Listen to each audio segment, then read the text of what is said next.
Magandang araw sa inyo mga ka-experts. Sa video ito ay tuturo ko sa inyo ang isa sa mga common problem na na-encounter kapag meron kang keyless motorcycle.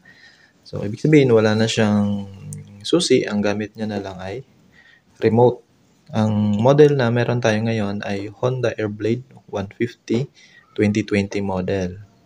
Ngayon, ang nangyayari, normally dapat kapag meron kang remote, kapag hawak mo ito at malapit sa motorcycle, dapat nadidetect ito ng iyong motorcycle. Kaya kapag pinindot mo itong start, dapat umiilaw siya yung iyong panel at nadidetect yung iyong remote. Pero sa pagkakataong ito, ay hindi siya umiilaw, hindi nadidetect ang iyong remote. Ang isa sa mga dahilan bakit nangyayari iyon ay dahil lowbat na ang iyong remote at kailangan ng palitan ang battery ng iyong remote. Kaya ngayon, tingnan natin kung paano ba magpalit ng remote ng Honda Airblade 150.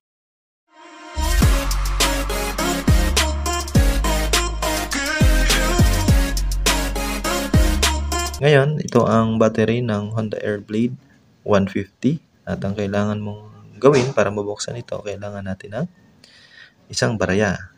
Ito ay piso. Paano ba ito buksan? Kung mapapansin nyo dito sa ilalim ng Honda Airblade 153 na remote, meron siyang groove. Kung mapapansin nyo, yan yung groove niya. Gagawin natin itong piso, ilalagay natin dyan sa groove ng Honda Airblade 150. At pagkatapos, kapag nailagay nyo na siya, iti-twist nyo yung piso ng clockwise para siya mabuksan. So, gano'n natin. Twist.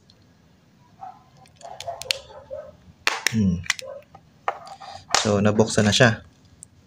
Ayan. So, ang gagawin natin, para matanggal yung battery, gamitin uli natin itong piso. So, ilagay natin dito. Then, flip. Ayan. So, natanggal na natin yung battery ng remote. Ngayon, i-check natin kung lowbat nga ba talaga itong battery ng Honda Airblade na remote. So, gagamit tayo ngayon ng tester. So, ngayon, ilagay natin itong positive charge dito sa ilalim.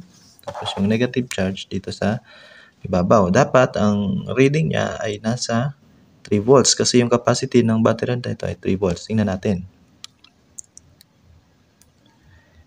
Yan. Ano yung napansin nyo? Yung reading niya ay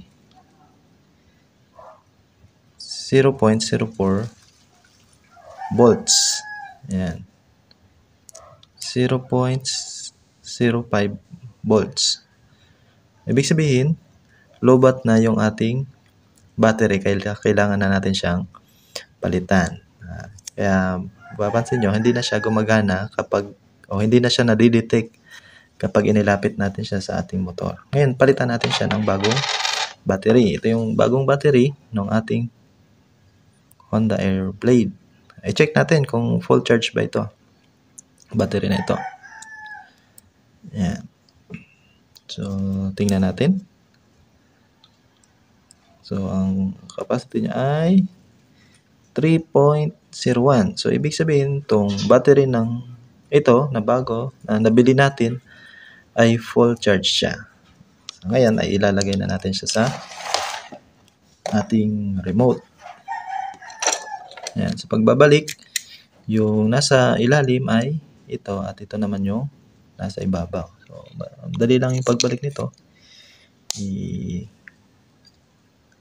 Lalagay mo lang siya dyan.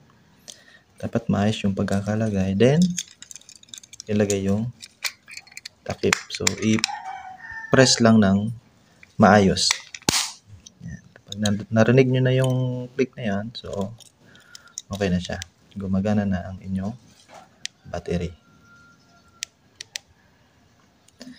Okay, so ganun lang kadali ang pagpapalit ng Honda Airblade na remote, pagpapalit ng battery. Ngayon na napalitan na natin yung remote ng ating Honda Airblade 150, tingnan natin kung madidetect na siya at gagana na yung ating motorcycle. Ngayon, ang gagawin natin, pipindutin natin itong start. So, papansin natin na detect na yung ating susi, yung ating remote ng motorcycle, then on natin. So, gumagana na yung ating motorcycle. Mula nang mapalitan natin yung ating battery. Kaya yun lang mga ka-expert. Sana meron kayong natutuhan sa maikling video ito.